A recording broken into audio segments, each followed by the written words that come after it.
Perkenalkan, nama saya Rizky Julian dengan NIM 2330105030001. Di sini saya akan mengerjakan sebuah soal responsi mata kuliah jaringan komputer. Berikut videonya. Baik, langkah pertama di sini adalah menyusun topologi. Selanjutnya, meletakkan PCA, PCB, terus ada switch 1 dan juga router 1. Lalu menghubungkan kabel hijau ya sesuai instruktur di samping kiri, konekkan switch 1 dengan PCA, lalu router 1 dengan switch 1, lalu router ke PCB. Di sini saya juga tidak lupa untuk menghidupkan PCA dan juga PCB-nya terlebih dahulu dan juga router satunya dihidupkan. Untuk switch 1 tidak perlu dihidupkan karena dia otomatis hidup. Lalu di sini menyeting untuk IP address-nya. Yang pertama adalah IPv4 address. Di sini tinggal kopas saja karena sudah tersedia di tabel sebelah kiri. Terus nanti juga menyeting default gateway-nya untuk IPv4 address-nya. Lalu yang IPv6 address-nya juga disetting karena sudah tersedia di tabel sebelah kiri. Jadi tinggal dikopas-kopas saja semuanya.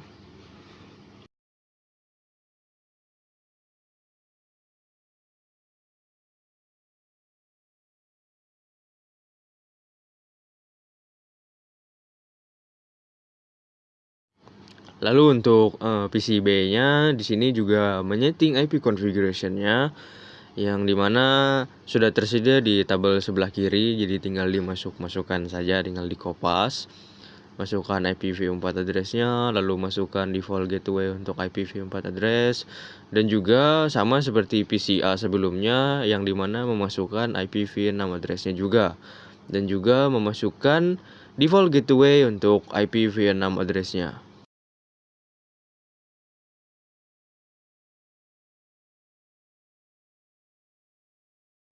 Lalu selanjutnya mencoba untuk ngeping dari PCA ke PCB, apakah dia terhubung atau tidak. Mari kita lihat hasilnya. Ya, satu RTO, lalu yang keduanya juga RTO, yang ketiga harusnya juga RTO atau request timeout. Ini terjadi karena default gateway antara PCA dan juga PCB-nya masih berbeda. Lalu lanjut untuk setting terminal. Di sini saya mengambil sebuah kabel biru lalu dicolokkan ke dalam port konsol dan masuk ke PCA. Ya. Setelah masuk ke terminal, jadi di sini tinggal masukkan CLI sesuai struktur yang di sebelah kiri. Langkah awal dari memasukkan CLI-nya adalah mengakses router melalui koneksi konsol, kemudian masuk ke mode access istimewa menggunakan perintah enable. Setelah itu, masuk ke mode konfigurasi global dengan mengetik konfigur terminal. Di dalam mode ini, perangkat diberi nama misalnya R1 agar mudah dikenali di jaringan. Selanjutnya, disetel password terinkripsi untuk mode access istimewa menggunakan enable secret class. Untuk mengamankan akses melalui konsol, digunakan perintah line konsol 0. Kemudian, ditetapkan password Cisco dan login diaktifkan. Hal serupa dilakukan pada akses VTY atau remote dengan perintah line VTY 04. Diikuti dengan penetapan password Cisco dan perintah login, agar semua password yang dikonfigurasi tidak terlihat dalam bentuk teks biasa. Perintah service password encryption digunakan untuk mengenkripsikan password.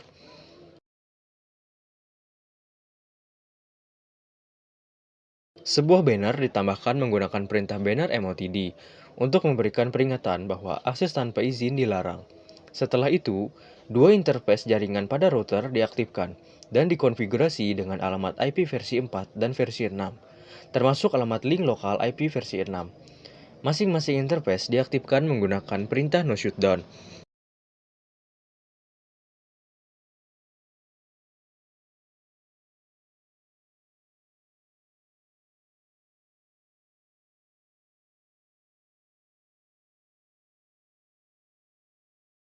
Untuk memberikan informasi lebih lanjut, ditetapkan deskripsi pada masing-masing interface yang menjelaskan perangkat apa yang terhubung ke sana. Routing IPv6 diaktifkan dengan menggunakan perintah IPv6 Unicast Routing. Setelah konfigurasi selesai, pengaturan disimpan ke dalam file startup menggunakan copy running config startup config agar tetap tersimpan saat perangkat dimatikan atau di restart. Terakhir, waktu sistem diatur menggunakan perintah clock set. Sebagai langkah pengujian, dilakukan sebuah perintah ping dari PC A ke PC B untuk memastikan koneksi antar perangkat berhasil.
Setelah setting CLI tadi, kita coba untuk ngeping lagi dari PC A ke PC B. Kita lihat hasilnya. RTO-nya 1 dan 3-nya nge-reply. Coba sekali lagi. Ya, 4-4-nya nge-reply yang artinya sudah terhubung. Lalu lanjut untuk setting ke arah switch satunya. Di setting menggunakan kabel biru. Ini kita menggunakan kabel biru dan mencari port konsolnya. Lalu colokan ke port PCB. Lalu masuk ke terminal dan kita setting CLI-nya. Langkah konfigurasi untuk switch-nya dimulai dengan mengakses switch melalui koneksi konsol, kemudian masuk ke mode XX istimewa menggunakan perintah enable. Setelah itu masuk ke mode konfigurasi global dengan mengetikkan config terminal. Di dalam mode konfigurasi, perangkat diberikan nama S1 menggunakan perintah hostname S1 agar lebih mudah dikenali oleh jaringan. Selanjutnya, konfigurasi dilakukan pada interface VLAN 1 dengan perintah in VLAN 1 alamat IP 192.168.1.2 dengan subnet mask 255.255.255.0. Ditetapkan untuk interface tersebut, lalu interface diaktifkan menggunakan perintah no shutdown. Setelah perintah ini dijalankan, sistem akan memberikan notifikasi bahwa interface VLAN 1 telah aktif. Kemudian, default gateway untuk switch 1 dikonfigurasikan menggunakan perintah IP default gateway 192.168.1.1 yang memungkinkan switch mengirimkan data keluar jaringan lokalnya. Setelah semua konfigurasi selesai, perintah exit digunakan untuk keluar dari mode konfigurasi dan konfigurasi disimpan ke dalam file startup menggunakan perintah copy running config startup config agar tetap tersimpan ketika switch dimatikan atau di restart.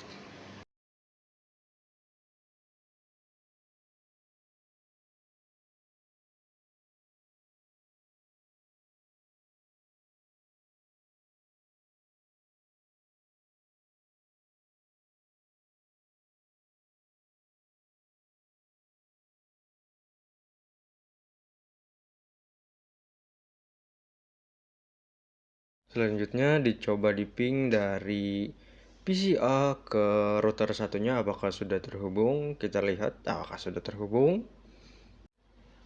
Baik, setelah tadi di ping dari PC A ke router 1, hasilnya adalah nge-reply. Kita coba lagi ping dari PC A ke default gateway-nya yaitu 192.168.1.1.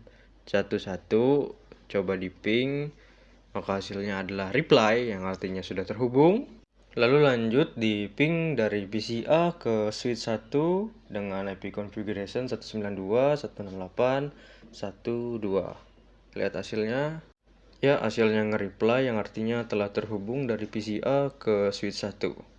Lalu dicoba ping ulang dari PC A ke PC B untuk memastikan apakah terkoneksi. Ya, hasilnya nge-reply yang artinya sudah terhubung. Lanjut mencoba ping dari PC B ke seluruh IP address yang dicoba dari PC A tadi. Berikut hasilnya. Pertama-tama mencoba ping dari PC B ke router 1 yang IP address-nya adalah 192.168.0.1 dan berikut hasilnya adalah nge-reply yang artinya sudah terhubung. Lanjut ping dari PC B ke router 1 dengan IP 192.168.1.1. Hasilnya nge-reply yang artinya sudah terhubung. Selanjutnya tes ping dari PC B ke switch dengan IP address 192.168.1.2. Hasilnya yang pertama request timeout, yang kedua request timeout, dan 3-4-nya nge-reply. Kita coba ulang dan hasilnya semuanya nge-reply. Selanjutnya ping dari PC B ke PC A dengan IP address 192.168.1.3. Kita lihat hasilnya. Ya, hasilnya nge-reply yang artinya PC B dan PC A telah terhubung. Mungkin segitu saja penjelasan dari tugas responsi saya. Mohon maaf jika ada kekurangan. Terima kasih.